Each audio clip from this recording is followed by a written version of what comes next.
क्या आपको पता है, सुप्रीम कोर्ट ने क्लियर कर दिया है कि एससी, एसटी, ओबीसी और ईडब्ल्यूएस कैंडिडेट्स भी जनरल सीट के लिए एलिजिबल हो सकते हैं।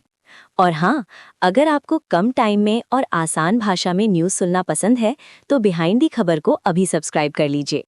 जनवरी 2026 के फर्स्ट वीक में सुप्रीम कोर्ट ने क्लैरिफाई किया कि एससी, एसटी, ओबीसी और ईडब्ल्यूएस कैंडिडेट्स अगर जनरल कैटेगरी का कट ऑफ क्लियर करते हैं तो उन्हें जनरल या अनरिजर्व्ड सीट पर कंसिडर किया जा सकता है। कोर्ट ने कहा, जनरल सीट्स ओपन होती हैं, सिर्फ एक कैटेगरी के लिए रिजर्व्ड नहीं। यहीं से जनरल कैटेगरी एस्पिरेंट्स का कंसर्न स्टार्ट होता है। जनरल कैटेगरी का मानना है कि उनके लिए पहले ही कोई एज रिलैक्सेशन नहीं, कोई फी रिलैक्सेशन नहीं और कट ऑफ फी सबसे ज्यादा होता है। ऊपर से जनरल सीट्स की संख्या भी लिमिटेड होती है, इसलिए जब और कैंडिडेट्स जनरल लिस्ट में आते हैं तो कंपटीशन और इंटेंस हो जाता है।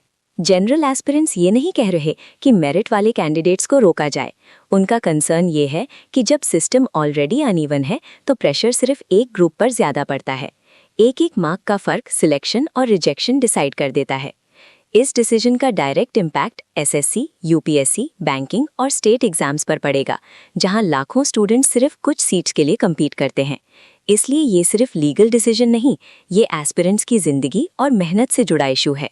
सुप्रीम कोर्ट ने लीगल प्रिंसिपल क्लियर कर दिया है, मेरिट पे जनरल सीट मिल सकती है, लेकिन जनरल कैटेगरी का प्रेशर और फ्रस्ट्रेशन भी रियल है।